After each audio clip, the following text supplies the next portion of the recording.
Life in South Carolina is not always about the charm of Charleston or the luxury resorts of Hilton Head. There is a very different reality, especially across a number of small towns scattered through its rural interior. These communities are caught in long-term economic struggles, crime rates that often rise above the national average, and steady population loss. From former textile hubs that collapsed to isolated areas within what is often called the corridor of shame, this is a closer look at 15 towns now considered among the most difficult places to live. Stay with us and take it all in.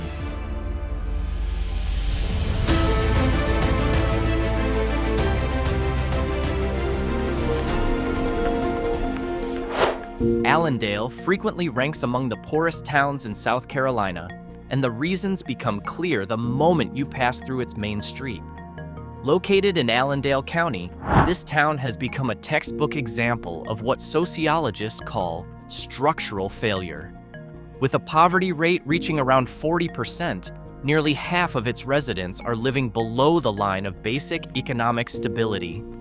Life here moves slowly, but not in a peaceful or comforting way. Many storefronts have been boarded up for years, frozen in a state of abandonment. Local schools struggle with limited funding, reinforcing a cycle of poverty that is difficult for younger generations to escape. Allendale feels like a town that lost its economic engine long ago, and to this day, no major investment has arrived to pull it out of that decline.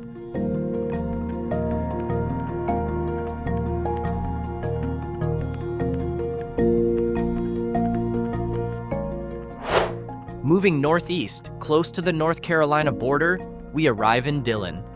This town carries a troubling reputation when it comes to public safety.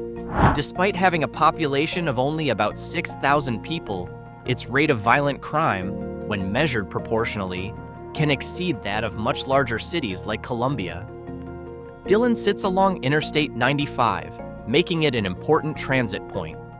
But that same location also brings challenges, including the flow of drugs and other illegal activity. While nearby attractions like south of the border draw visitors, downtown Dillon tells a different story. Aging infrastructure, limited job opportunities, and a local economy that struggles to offer stability for residents without access to larger industries.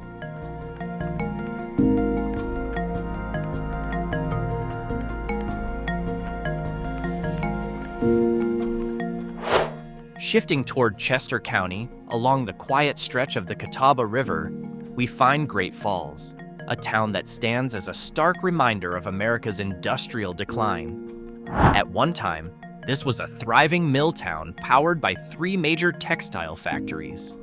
But when those industries moved overseas, the town's economic lifeline disappeared almost overnight. Today, Great Falls feels like an open-air exhibit of deindustrialization. Massive abandoned mills and empty school buildings dominate the landscape. The population continues to shrink as younger residents leave in search of opportunity elsewhere. While the river now offers some appeal for activities like kayaking, for locals, natural beauty alone is not enough to cover bills or restore aging infrastructure that continues to deteriorate with time.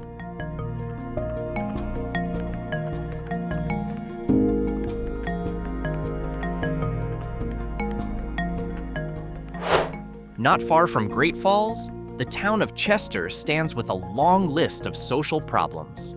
As the seat of Chester County, it has a deep history, visible in the Victorian-era architecture spread across its downtown. However, that historic beauty cannot hide the fact that Chester is often listed among the most dangerous towns in the state. Gang-related crime and gun violence have become chronic issues here over the past decade.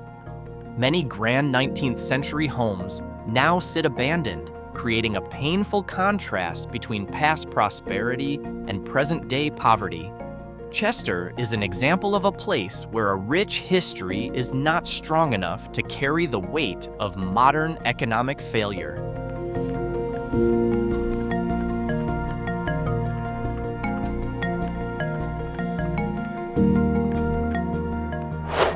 Next is Denmark, located in Bamberg County. In recent years, it drew national attention not for achievement, but because of its clean water crisis. For years, residents of Denmark were forced to consume water treated with certain chemicals used to control corrosion in the town's aging pipes. The town is highly isolated. Although it is home to Voorhees University, a historic college, Denmark still struggles with high poverty. Much of its basic infrastructure is no longer adequate.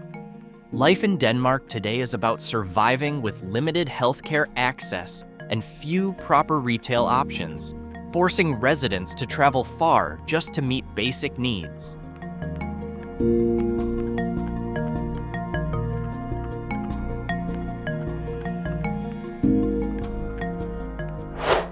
Now we move deeper into the region often known as the Corridor of Shame, and one of the towns there is Estill. This small town in Hampden County is a picture of extreme isolation. Far from major development corridors, Estill is trapped in severe economic stagnation. As expected, jobs here are very limited, mostly tied to agriculture, which is becoming more automated, or to low-level government work. Estill reflects a place where time seems to have stopped. No major new development, a quiet downtown, and young people leaving soon after graduation. Poverty here is generational, making Estill one of the hardest places to start a new life.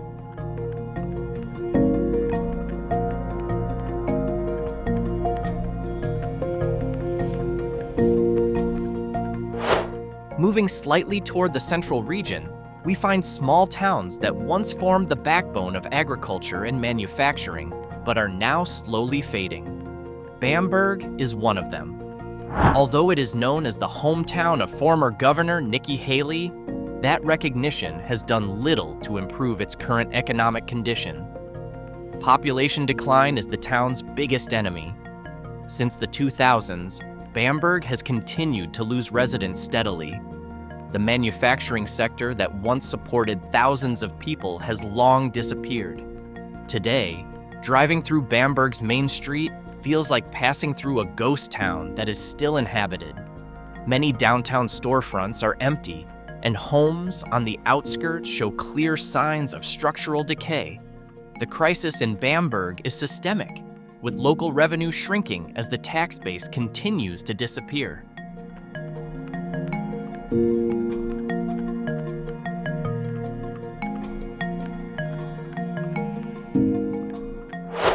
Meanwhile, Union is facing conditions that are just as severe.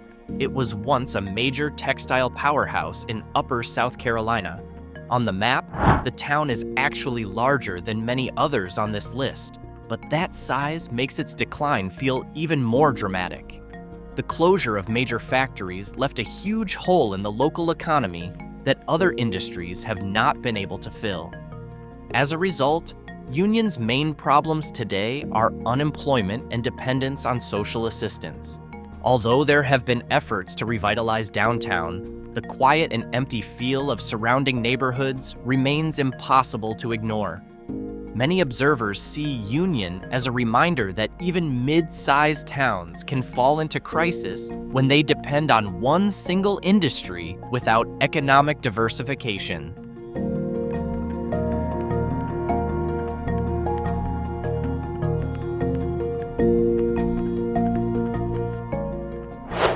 Then there is Blackville, which definitely should not be overlooked. It is known for God's Acre Healing Springs, a spring that is legally owned by God because of the original owner's will. But beyond that unique fact, the town faces a bitter reality. Located in Barnwell County, it is very small and isolated. Its infrastructure is deeply concerning. Many roads are damaged, and the drainage system does not work properly. Economic life here depends almost entirely on a few gas stations and small grocery stores. Blackville faces a difficult situation where economic opportunity feels like something happening somewhere else, far beyond the reach of residents, many of whom live in poverty.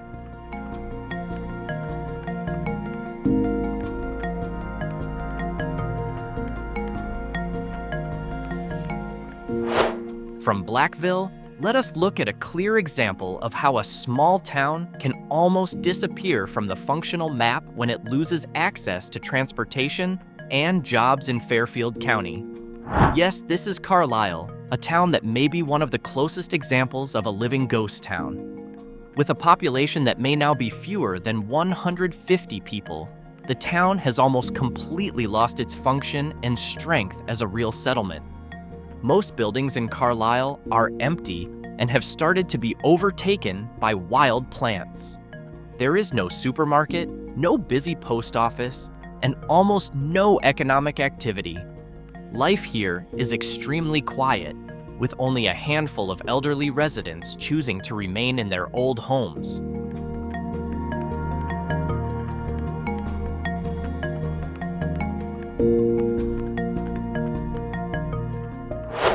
Still in Fairfield County, it would feel unfair not to discuss Jenkinsville. This town is said to have a unique but ironic status. It is home to the V.C. Summer Nuclear Power Station. In theory, the presence of such a major energy facility should bring prosperity, but Jenkinsville remains underdeveloped in terms of infrastructure. The failed nuclear reactor expansion project several years ago left an economic wound across the region. Jenkinsville remains highly remote, with limited access to medical services and quality education. To outsiders, Jenkinsville is just a point on the map leading to a nuclear plant. But for its residents, it is a settlement isolated from the technological progress they help produce.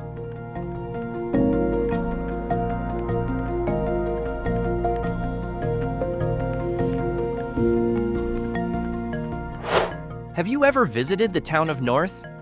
Interestingly, its name is confusing because it is actually located in the southern part of central South Carolina in Orangeburg County. North is a small town that seems forgotten by time. Its population continues to fall below 700 people. The town's appearance is fairly uniform: neglected old houses and long-closed shops along the main street. North's crisis is a crisis of relevance. Without tourist appeal or local industry, North has become little more than a pass-through place for people driving toward larger cities like Columbia or Orangeburg. Its weak economy makes it difficult for the town to keep basic public facilities operating.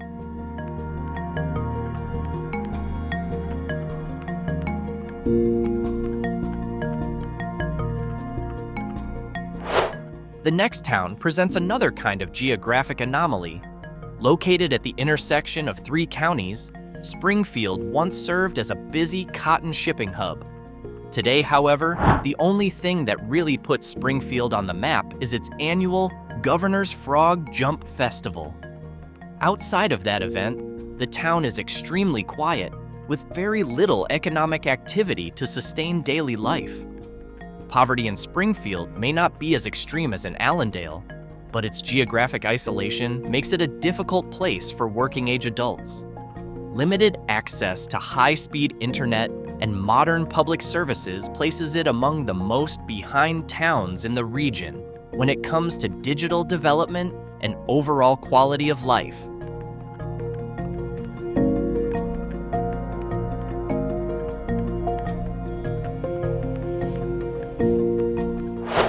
In Clarendon County, Summerton holds a significant place in American history. It was here that the fight against school segregation began through the Briggs versus Elliott case. Ironically, today the schools in the Summerton area still struggle with limited funding and low academic performance.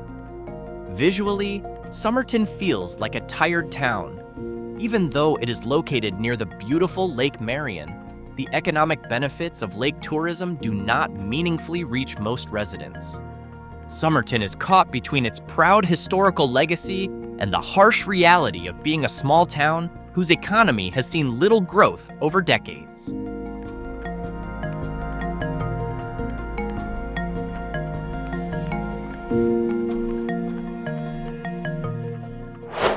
Closing this list is Cope, a very small settlement in Orangeburg County.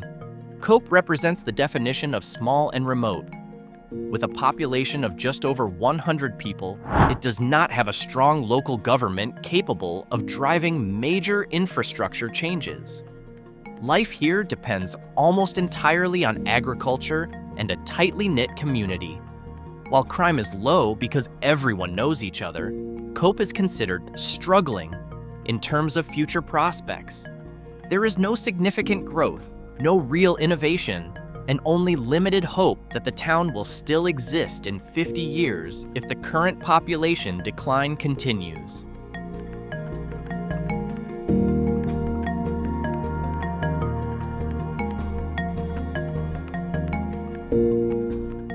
Looking at this collection of towns in South Carolina gives a clear perspective. Economic progress is not always evenly distributed. These places are not just clusters of aging buildings and poverty statistics. They are reminders of how fragile a community can be when its industrial foundation collapses. From Allendale, struggling with deep poverty, to Great Falls, frozen in the remains of its factories, each town carries a story of human resilience in the face of limitation. In the end, the condition of these towns reflects broader public policy challenges and geographic realities, ongoing issues the state must confront to ensure that no community remains isolated and left behind.